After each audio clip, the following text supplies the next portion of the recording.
Okay, hi, I'm back. I'll be reading the the Bible, and I am using the reading plan from the Daily Audio Bible app, and I am in the chronological section, and I will be reading for January 26, 2021. And I will be reading Genesis chapters 41 and 42. Joseph is placed in charge of Egypt. Pharaoh's dreams. When 2 full years had passed, Pharaoh had a dream. He was standing by the Nile when out of the river there came up 7 cows, sleek and fat, and they grazed among the weeds. After them 7 other cows, ugly and gaunt, came up out of the Nile and stood beside those on the river bank, and the cows that were ugly and gaunt ate up the 7 sleek, fat cows. Then Pharaoh woke up. He fell asleep again and had a second dream. 7 heads of grain, healthy and good, were growing on a single stalk.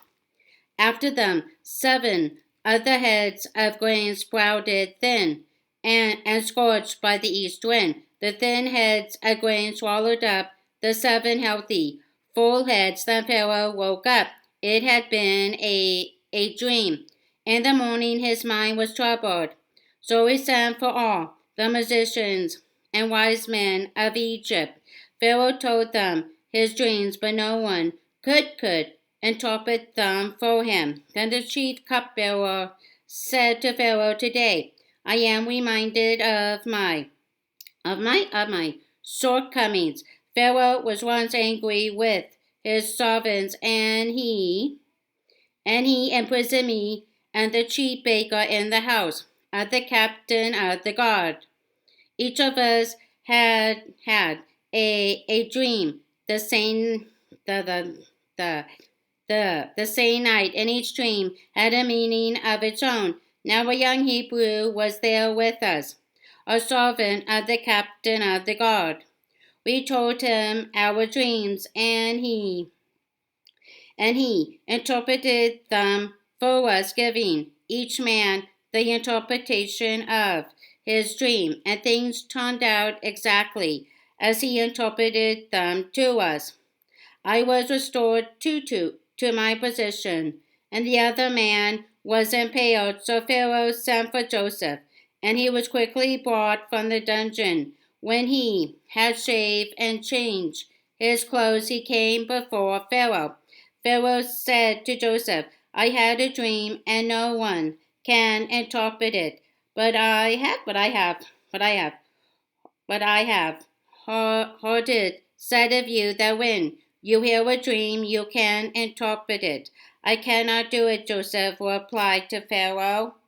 But God will give Pharaoh the answer he desires. Then Pharaoh said to Joseph, "In my dream I was standing on the bank of the Nile, when out of the river there came up 7 cows, fat and sleek, and they grazed among the weeds. After them 7 other cows came up, scrawny and very ugly and lean. I had never seen such ugly cows in all the land of Egypt. The lean, ugly cows ate up the 7 fat cows that came up first. But even after they ate them, no one could tell that they had done so. They looked just as ugly as before. Then I woke up. In my dream, I saw 7 heads of grain, full and good, growing on a single stalk. After them, seven other heads sprouted, withered, and thin and scorched by the east wind. The thin heads of grain swallowed up the 7 good heads. I told this to the musicians, but none of them could explain it to me. Then Joseph said to Pharaoh, "The dreams of Pharaoh are one and the same, and the same. God has revealed to Pharaoh what he is about to do. The 7 good cows are 7 years, and the 7 good heads of grain are 7 years. It is one and the same dream, the 7 lean, ugly cows that came up afterward are 7 years, and so are the 7 worthless heads of grain scorched by the east wind. They are 7 years of famine. It is just as I said to Pharaoh. God has shown Pharaoh what he is about to do. 7 years of great abundance are coming throughout the land of Egypt, but 7 years of famine will follow them. Then all the abundance in Egypt will be forgotten, and the famine will ravage the land. The abundance in the land will not be remembered will not be remembered because the famine that follows it will be so severe. The reason the dream was given to Pharaoh in two forms is that the matter has been firmly decided by God, and God will do it soon. And now let Pharaoh look for a discerning and wise man and put him in charge of the land of Egypt. Let Pharaoh appoint commissioners over the land to take a fifth of the harvest of Egypt during the 7 years of abundance. They should collect all the food of these good years that are coming and store up the grain under the authority of Pharaoh to be kept in the cities for food. This food should be held in reserve for the country to be used during the 7 years of famine that will come upon Egypt, so that the country may not be ruined by the famine. The plan seemed good to Pharaoh and to all his officials. So Pharaoh asked them, "Can we find anyone like this man, one in whom is the Spirit of God?" Then Pharaoh said to Joseph, "Since God has made all this known to you, there is no one so discerning and wise as you. You shall be in charge of my palace, and all my people are to submit to your orders. Only with respect to the throne will I be greater than you. Joseph in charge of Egypt." So Pharaoh said to Joseph, "I hereby put you in charge of the whole land of Egypt." Then Pharaoh took his signet ring from his finger and put it on Joseph's finger. He dressed him in robes of fine linen and put a gold chain around his neck.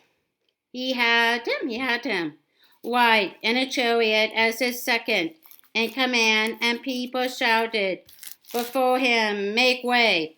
The sea, put him in charge of the whole land of Egypt." Then Pharaoh said to Joseph, "I am Pharaoh, but without your word no one will lift hand or foot in all Egypt." Pharaoh gave Joseph the name Zaphenath,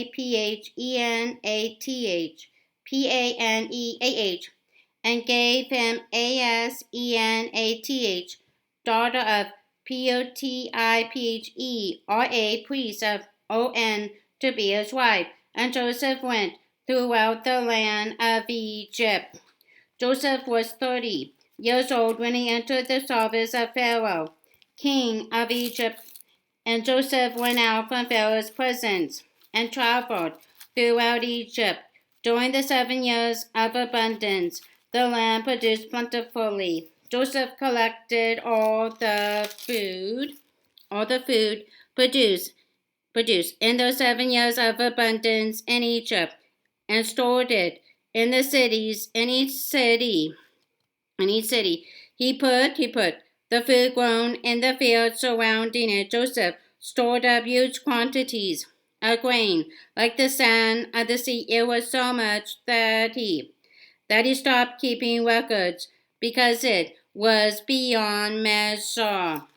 Before the years of famine came, 2 sons were born to Joseph. to Joseph by Asenath, daughter of Potiphera, priest of On, Joseph, named his firstborn Manasseh, and said, "It is because God has made me forget all my trouble and all my father's household." The second son he named Ephraim, and said, "It is because God has made me fruitful in the land of my suffering." The 7 years of abundance in Egypt came to an end, and the 7 years of famine began, just as Joseph had said. There was famine in all the other lands, but in the whole land of Egypt there was food. When all Egypt began to feel the famine, the people cried to Pharaoh for food.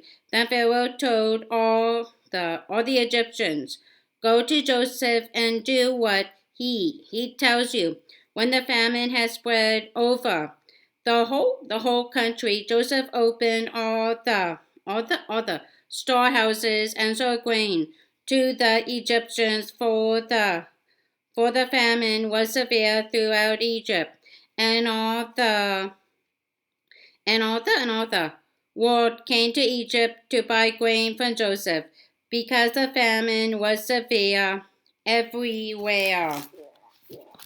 Everywhere.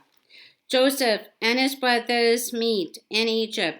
Joseph's brothers go to Egypt. Genesis chapter 42.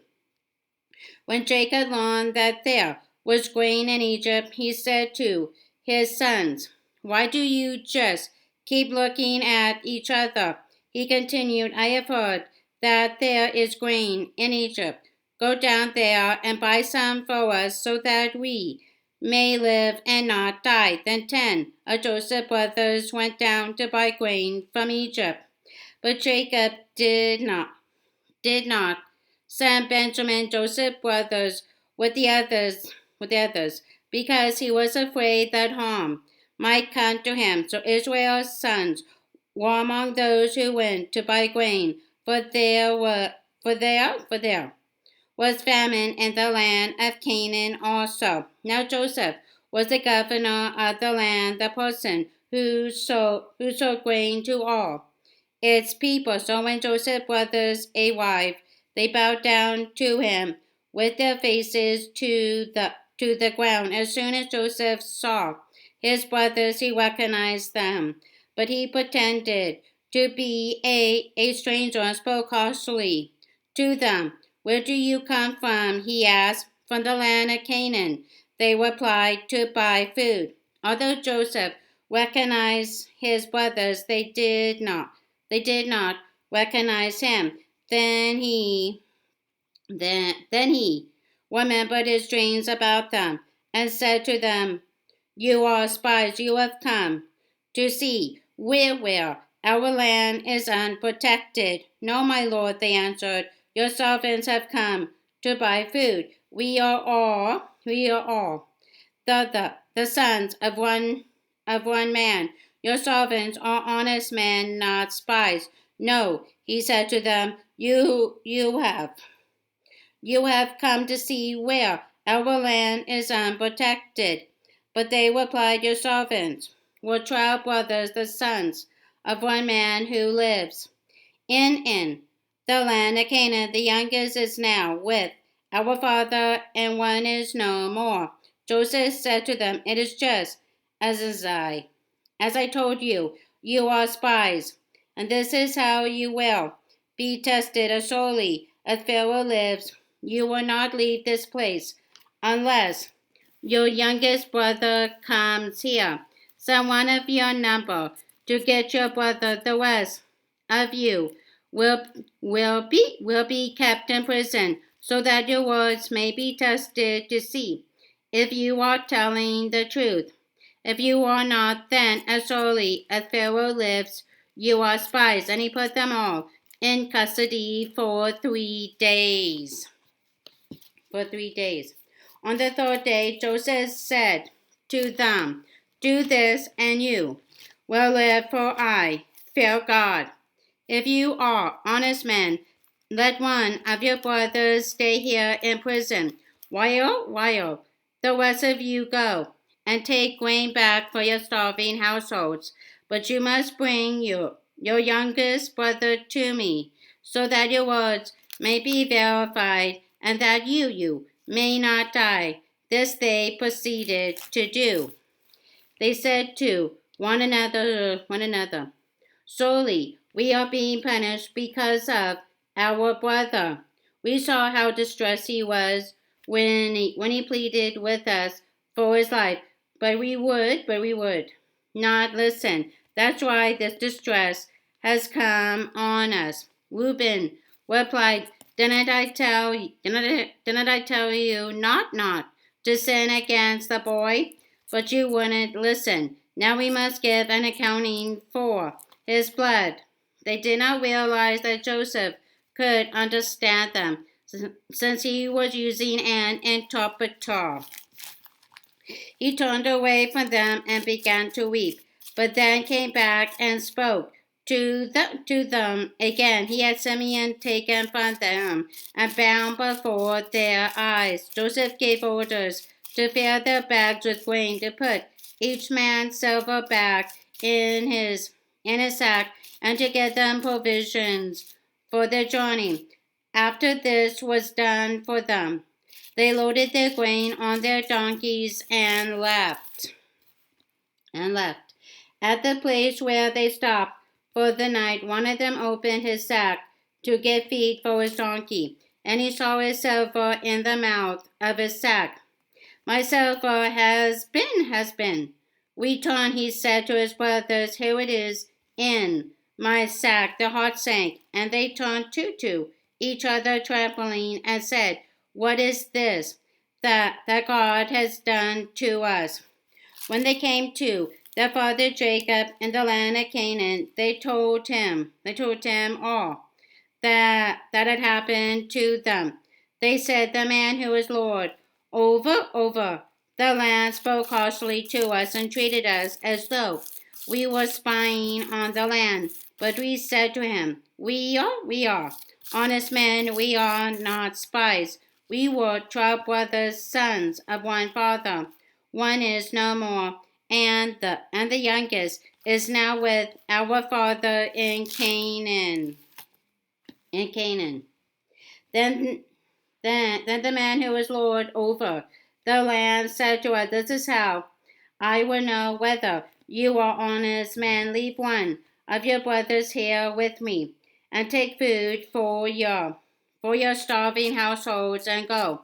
But bring your youngest brother to me, so I will know that you are not spies, but honest men. Then I will give your brother back to you, and you can trade in the land. As they were emptying their sacks, there in each man's sack was his pouch of silver. When they and their father saw the many pouches, they were frightened. Their father Jacob said to them, You have depraved me of my children. Joseph is no more, and Simeon is no more, and now you want to take Benjamin? Everything is against me. Then Reuben said to his father, You may put both of my sons to death if I do not bring him back to you. Entrust him to my care, and I will bring him back. But Jacob said, My son will not will not go down there with you. His brother is dead, and he is the only one left. If harm comes to him on the journey you are taking, you will bring my gray head down to the grave in sorrow. Okay, that's all. Bye for now.